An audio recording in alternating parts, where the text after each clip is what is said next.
Hello everyone and welcome back to my YouTube channel. It's Helena here, and in today's tutorial we are going to go over 50 CISSP exam questions. Super important if you want to work in cybersecurity that you get your certification. So this entire tutorial will walk you through the 50 practice questions. You'll have about 5 to 10 seconds between questions to answer the question, and if you do need more time, feel free to just pause this video. And if you got value out of this training and want more tutorials like this, I would really appreciate it if you can support the channel by liking and subscribing below. And without further ado, let's dive right in. Question 1. What principle of information security ensures that information is accessible to authorized users when needed? A. Confidentiality. B. Integrity. C. Availability. D. Non-repudiation.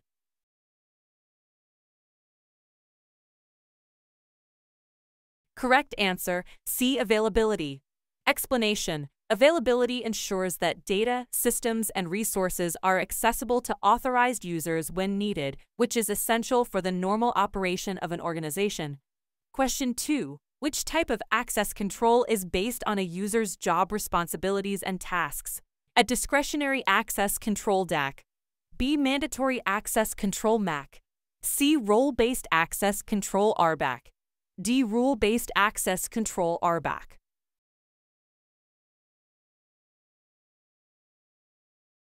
Correct answer, C. Role-based access control RBAC.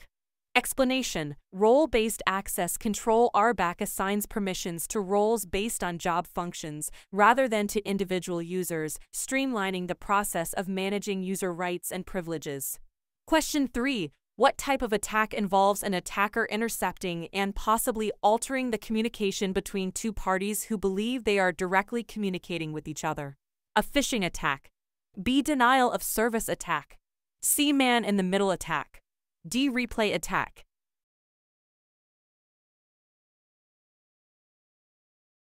Correct answer, C. Man-in-the-middle attack.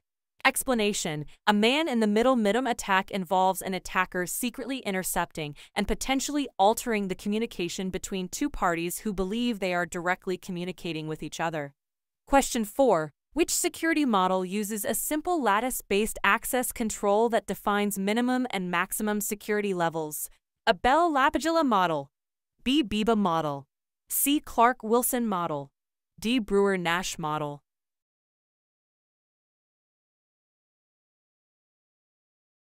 Correct answer, a Bell-LaPadula model. Explanation. The Bell-LaPadula model is focused on maintaining the confidentiality of objects and uses a lattice-based access control to define the minimum and maximum security levels. Question 5. What is the primary focus of the Business Continuity Plan BCP? A. Preventing security breaches. B. Ensuring that critical business functions continue during and after a disaster. C. Investigating and prosecuting cybercriminals. D. Protecting the organization's intellectual property.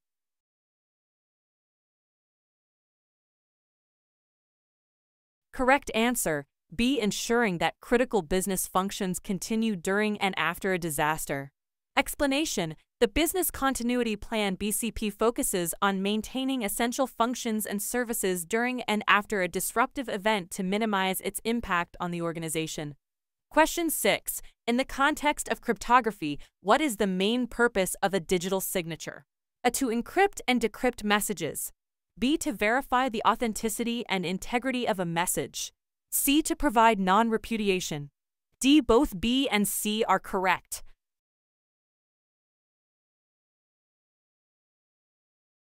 Correct answer, D. Both B and C are correct. Explanation. Digital signatures are used to verify the authenticity of a message or document, ensuring the sender's identity and the message's integrity, and they also provide non-repudiation, preventing the sender from denying the creation or transmission of the message. Question 7. Which of the following best describes risk avoidance in risk management? A. Reducing the impact of a risk by implementing controls. B. Accepting the potential consequences of a risk. C. Transferring the impact of a risk to another party. D. Eliminating the cause of a risk or its impact.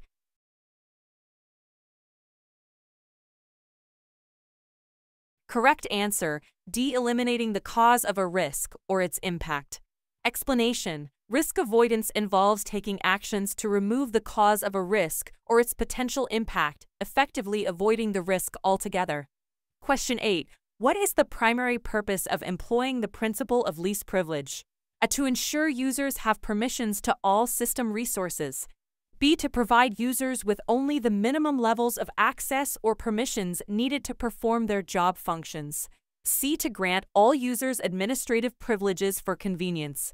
D. To simplify the process of access control.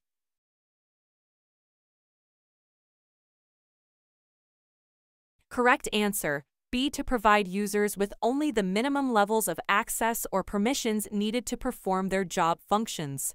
Explanation: the principle of least privilege is a critical security strategy that involves granting users only the access that they need to perform their duties, minimizing the risk and potential impact of unauthorized access or actions. Question 9. Which of the following best defines data classification in information security? A. The process of encrypting sensitive data. B. The process of distributing data across different storage devices. C. The process of categorizing data based on its level of sensitivity and impact to the organization if disclosed, altered, or destroyed. D. The process of removing data that is no longer needed.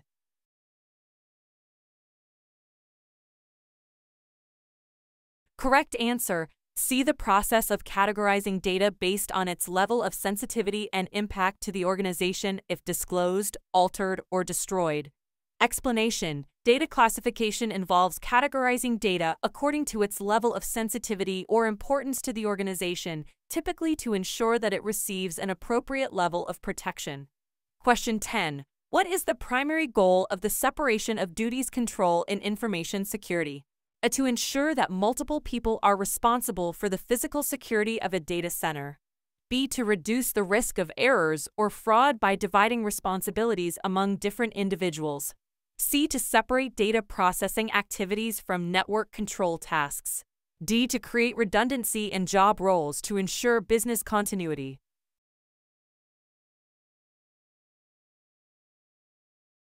Correct answer: B. To reduce the risk of errors or fraud by dividing responsibilities among different individuals. Explanation: separation of duties is a key concept in internal control that reduces the risk of errors and fraud by ensuring that critical tasks are divided among several individuals, preventing any single individual from having too much control or influence. Question 11. In the context of information security, what does chain of custody refer to? A. The sequence of hardware devices through which data passes within the network.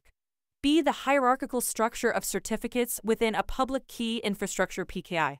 C. The process of documenting the handling of evidence, ensuring its integrity and security from the time of collection to its presentation in court. D. The progression of data encryption methods used over time.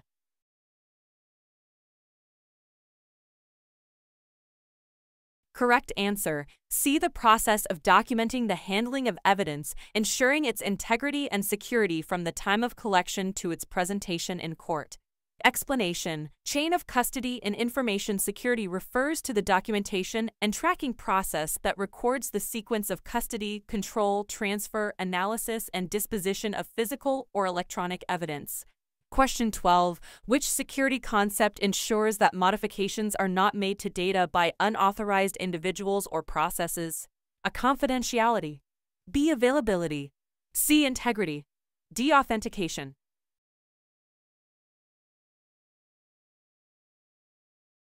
Correct answer: C. Integrity. Explanation: integrity in information security ensures that data is accurate, consistent, and not altered improperly, whether in storage, processing, or transit, by unauthorized individuals or processes. Question 13. What is the primary purpose of a security information and event management SIEM system? A. To manage user identities and access rights across an organization. B. To detect, monitor, analyze, and respond to security events and incidents in real time. C. To encrypt data transmissions across networks. D. To conduct penetration testing on its infrastructure.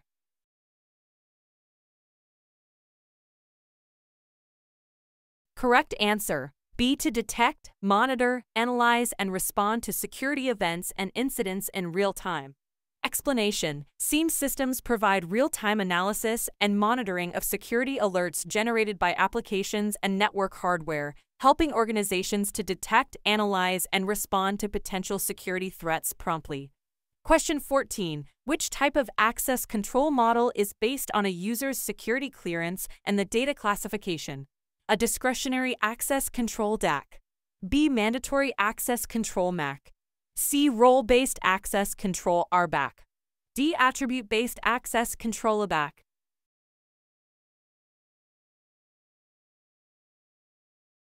Correct answer: B. Mandatory access control MAC. Explanation: the Mandatory Access Control MAC model assigns security labels to system resources and grants access based on the classification of the resources and the clearance of the users, ensuring that only authorized users access the data. Question 15. What type of control is biometric authentication considered? A preventive control. B. Detective control. C. Corrective control. D. Deterrent control.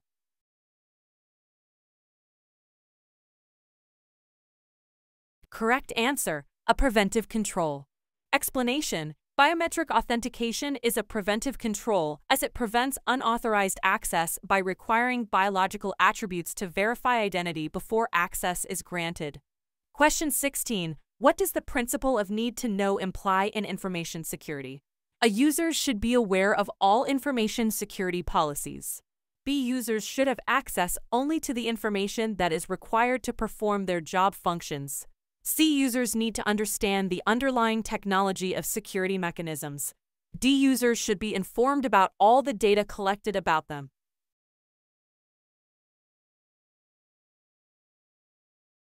Correct answer: B. Users should have access only to the information that is required to perform their job functions. Explanation: the need-to-know principle limits access rights for users to only the information necessary to accomplish their duties, enhancing the security of sensitive information. Question 17. Which security concept is primarily concerned with ensuring the continuity of critical business processes in the event of a disaster? A. Business impact analysis. B. Business continuity planning. C. Risk management. D. Incident response.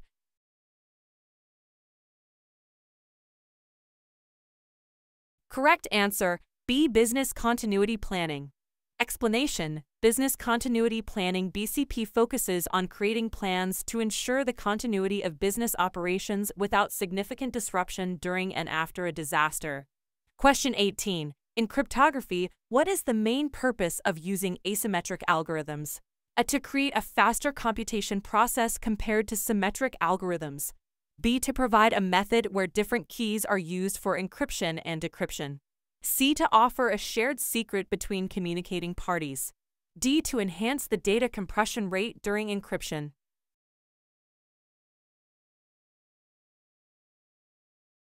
Correct answer: B. To provide a method where different keys are used for encryption and decryption.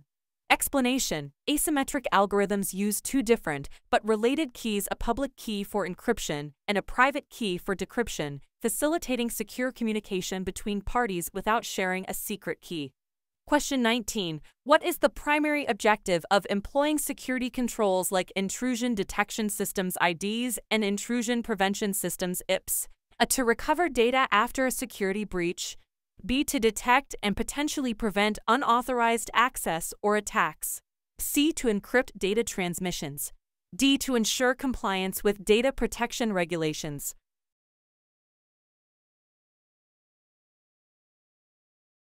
Correct answer: B. To detect and potentially prevent unauthorized access or attacks.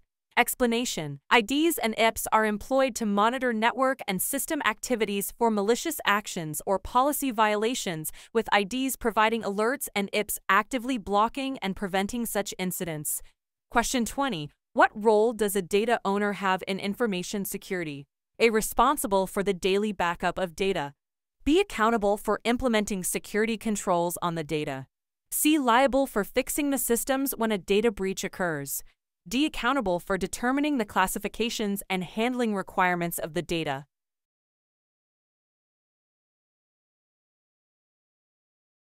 Correct answer: D. Accountable for determining the classifications and handling requirements of the data.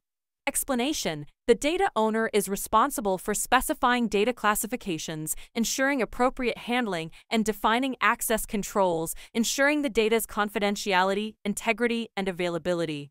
Question 21. Which of the following best describes the purpose of a security baseline? A. To define the minimum level of security that every system within the organization must meet.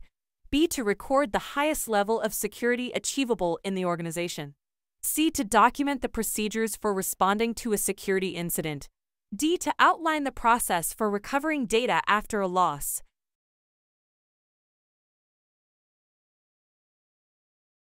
Correct answer: A. To define the minimum level of security that every system within the organization must meet. Explanation: a security baseline sets the minimum security standards that systems or products must adhere to in an organization, ensuring a consistent and foundational level of security across all systems. Question 22. What is the primary function of a security policy within an organization? A. To serve as a detailed manual on configuring security tools. B. To define the organization's stance on security and set the direction for security practices. C. To list all software approved for use in the organization. D. To provide a step-by-step guide for users to follow in case of a system failure.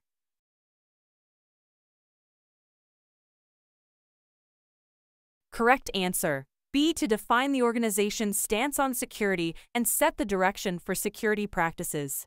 Explanation: a security policy is a high-level document that outlines the organization's approach to security, guiding the development of procedures and standards, and setting expectations for behavior and security practices. Question 23. What is the primary concern of supply chain security in cybersecurity? A. Ensuring that the organization's supply of security tools is uninterrupted. B. Protecting the organization's supply chain from physical threats and natural disasters. C. Securing the organization's operations from financial fraud within the supply chain. D. Mitigating risks associated with third-party services and products throughout their life cycle.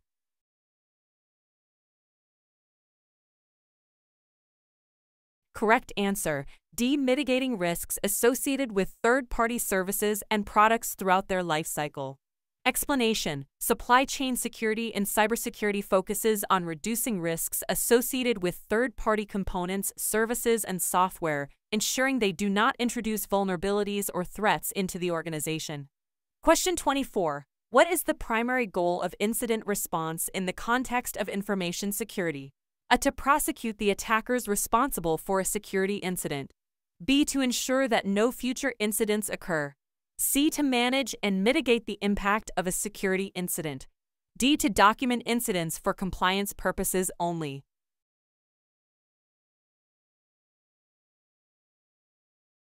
Correct answer: C. To manage and mitigate the impact of a security incident.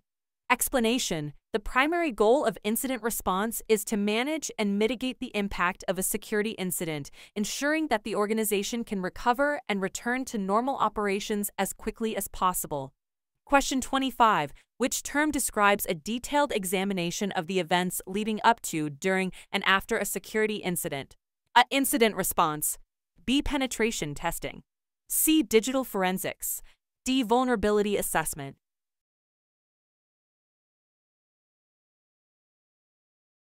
Correct answer: C. Digital forensics. Explanation: digital forensics involves the detailed examination and analysis of data and systems in the context of a security incident or investigation, focusing on uncovering what happened and preserving evidence. Question 26. In risk management, what does risk transference typically involve? Eliminating the risk. B. Accepting the risk as is. C. Reducing the risk by implementing controls. D. Shifting the risk to a third party, such as through insurance.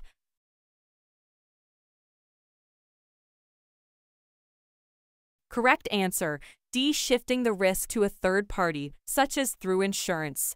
Explanation: risk transference involves shifting the impact of a risk to a third party, such as by purchasing insurance, where the responsibility for managing certain risks is transferred to another entity. Question 27. Which of the following is a primary focus of the CIA triad in information security? A, certification, integrity, availability. B, confidentiality, integrity, authorization. C, confidentiality, integrity, availability. D, certification, identification, authentication.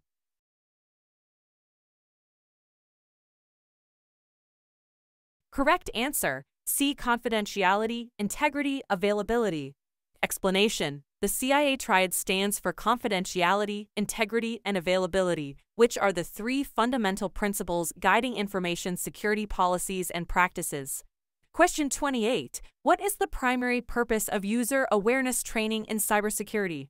A, to train users on how to hack back in case of a cyber attack.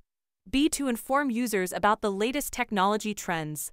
C, to educate users about security threats and appropriate behaviors to mitigate risks. D, to certify users in cybersecurity defense.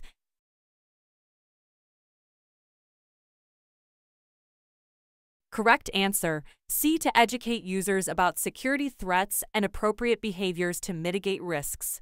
Explanation: user awareness training aims to educate users about potential security threats, the importance of following security policies, and how their actions can mitigate or increase risks. Question 29. What is social engineering in the context of information security? A, the process of using social media to promote security tools. B, the design of social spaces to enhance cybersecurity. C, the manipulation of individuals to gain unauthorized access to information or systems. D, the engineering of social networks for better communication.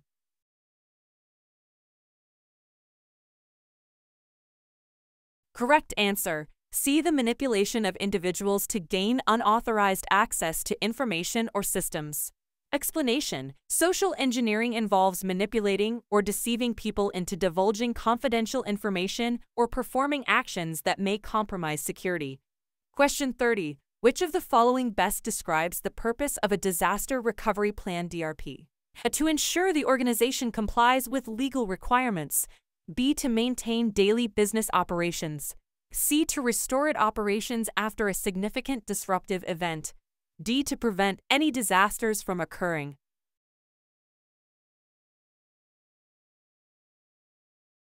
Correct answer: C, to restore operations after a significant disruptive event.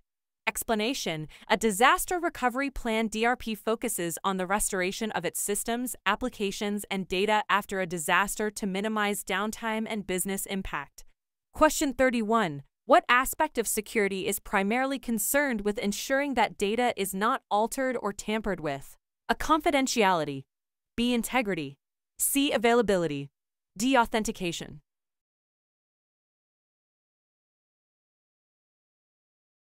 Correct answer: B, integrity. Explanation: integrity in information security ensures that data remains accurate, consistent, and is not subject to unauthorized modification. Question 32. Which type of cryptographic algorithm creates a fixed size output from an input of any size and is commonly used to ensure data integrity? A, symmetric encryption. B, asymmetric encryption. C, hash function. D, digital signature.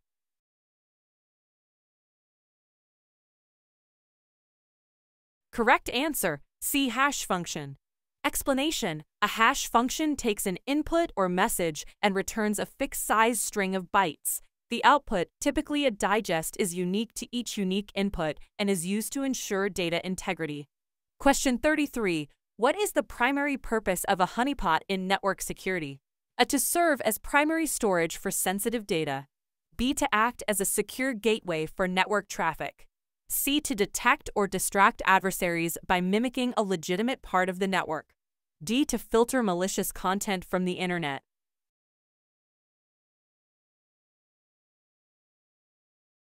Correct answer: C, to detect or distract adversaries by mimicking a legitimate part of the network.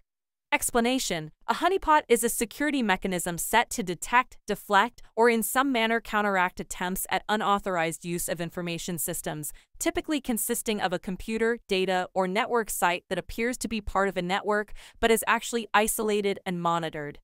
Question 34. Which of the following best describes dual control in information security?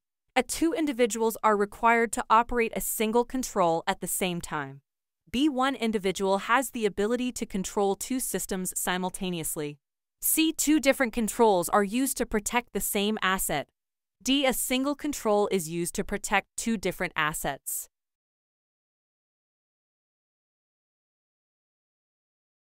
Correct answer. Two individuals are required to operate a single control at the same time. Explanation: dual control, also known as the two-man rule, is a security measure that requires two authorized individuals to perform a particular action or access a sensitive resource, ensuring no single individual has too much control or access. Question 35. What is the main goal of security awareness training? To train employees on how to use new software. B. To ensure employees are aware of their roles in the security posture of the organization. C. To prepare employees for certification exams. D. To provide entertainment and team-building exercises.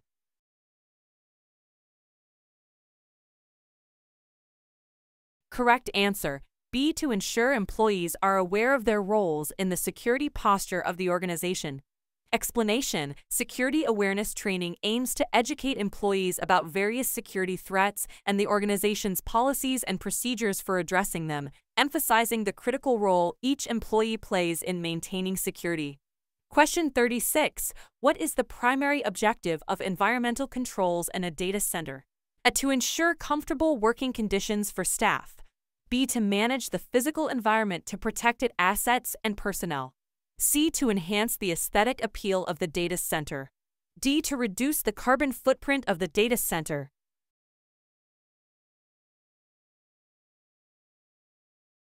Correct answer: B. To manage the physical environment to protect assets and personnel. Explanation: environmental controls in a data center are designed to manage factors like temperature, humidity, and airflow to protect hardware and other assets from environmental threats, thereby also ensuring the safety and well-being of personnel. Question 37. What type of testing does not allow the testing team to have any prior knowledge of the network infrastructure or system being tested? A white box testing. B. Black box testing. C. Gray box testing. D. Red team testing.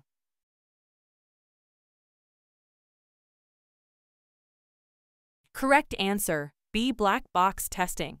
Explanation: black box testing is a method where the tester evaluates the system or network without any prior knowledge of its underlying architecture or components, simulating an external hacking or cyberattack scenario. Question 38. In risk management, what does risk acceptance mean? A. Implementing controls to mitigate the risk. B. Transferring the risk to another entity. C. Choosing to take no action against a potential risk and accepting its outcome. D. Eradicating the source of the risk.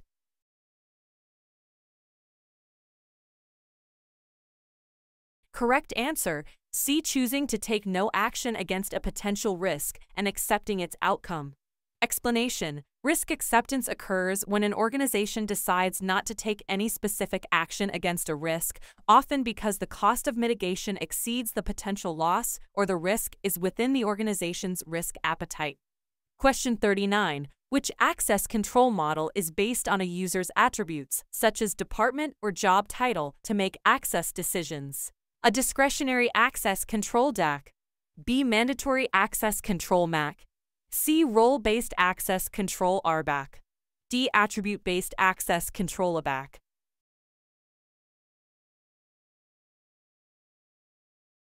Correct answer: D. Attribute-based access control ABAC.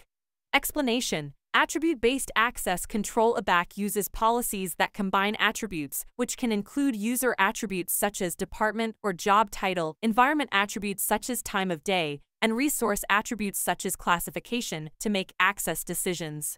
Question 40. What is the objective of patch management? A. To monitor network traffic for anomalies. B. To update user training manuals. C. To track and implement software updates and fixes. D. To manage the organization's social media accounts.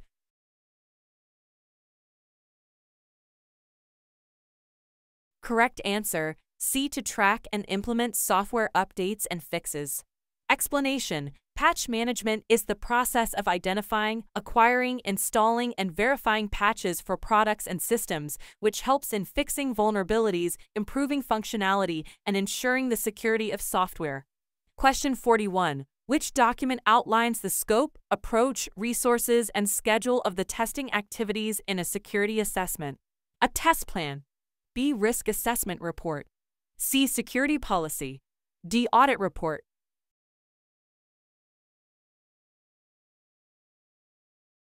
Correct answer: a test plan. Explanation: the test plan in a security assessment details the testing objectives, methodology, timeline, resources, and procedures to be followed, providing a structured approach to identifying and mitigating vulnerabilities. Question 42. What principle ensures that users are who they claim to be? A. Authentication. B. Authorization. C. Accounting.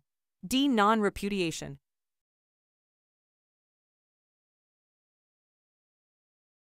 Correct answer: A. Authentication. Explanation: authentication is the process of verifying the identity of a user or entity. It ensures that individuals or entities are who they claim to be. Question 43. Which type of security control is a man-trap? A. Administrative.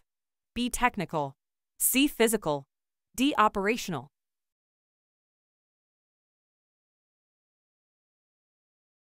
Correct answer: C. Physical. Explanation: a man-trap, which controls access to secure areas through a small room with 2 doors, is a physical security control designed to prevent unauthorized access. Question 44. What describes the principle of least privilege? A. Granting users only the permissions necessary to perform their work tasks. B. Providing users with full system access. C. Allowing users to define their own privileges. D. Granting privileges based on seniority.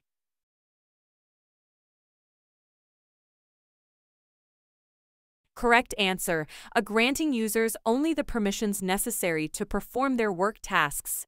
Explanation: the principle of least privilege involves providing only the minimum levels of access or permissions needed for users to accomplish their responsibilities, thereby reducing the risk of unauthorized access or actions.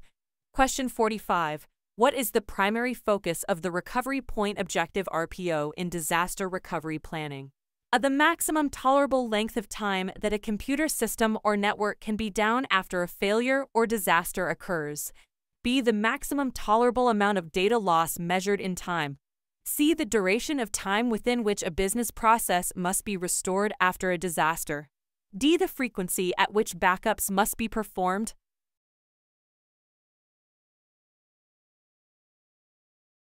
Correct answer: B. The maximum tolerable amount of data loss measured in time. Explanation: the Recovery Point Objective RPO is focused on data and defines the maximum amount of data loss that is tolerable, determining how often data should be backed up. Question 46. What is a primary concern of data remanence? A. The residual representation of data that remains even after attempts have been made to remove or erase the data. B. The amount of data that can be stored in a database. C. The data transfer rates across a network. D. The amount of data that can be processed at a given time.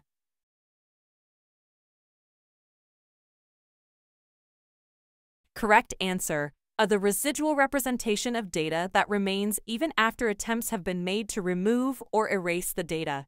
Explanation: data remanence refers to the residual data left on storage media after deletion or erasure, raising concerns about the possibility of unauthorized recovery and access to sensitive information. Question 47. What does a security information and event management SIEM system primarily provide? A. Platform for storing large amounts of data. B. A network routing protocol. C. Real-time analysis and reporting of security alerts generated by network hardware and applications. D. Physical security monitoring.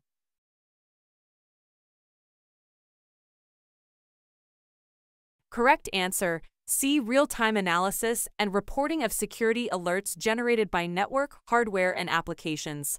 Explanation: SIEM systems provide real-time collection, analysis, and presentation of security alerts and events within an environments, helping organizations quickly detect and respond to security incidents.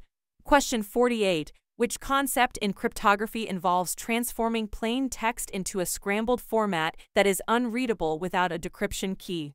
A. Hashing. B. Digital signing. C. Encryption. D. Tokenization.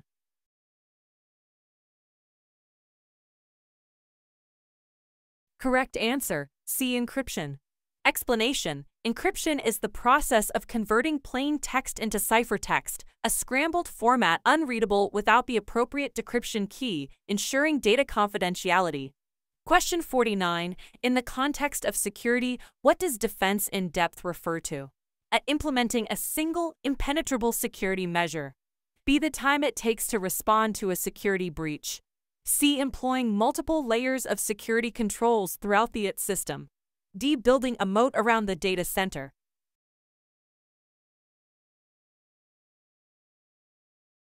Correct answer, C. Employing multiple layers of security controls throughout the IT system. Explanation: defense in depth is a strategy that uses multiple layers of security controls and defenses across the various components of an IT system to protect the integrity, confidentiality, and availability of information. Question 50. Which of the following best describes security governance? A. The technical implementation of encryption algorithms. B. The day-to-day administration of user access rights. C. The framework through which an organization ensures that its security strategies align with business objectives. D. The process of conducting penetration tests on network infrastructure.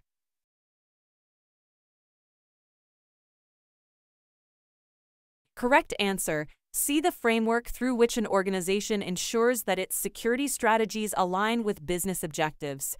Explanation: security governance involves the establishment of a framework and ongoing processes to ensure that security strategies are closely aligned with business goals and objectives, ensuring effective risk management and compliance. Thank you so much for watching. Please like and subscribe for more exam practice questions.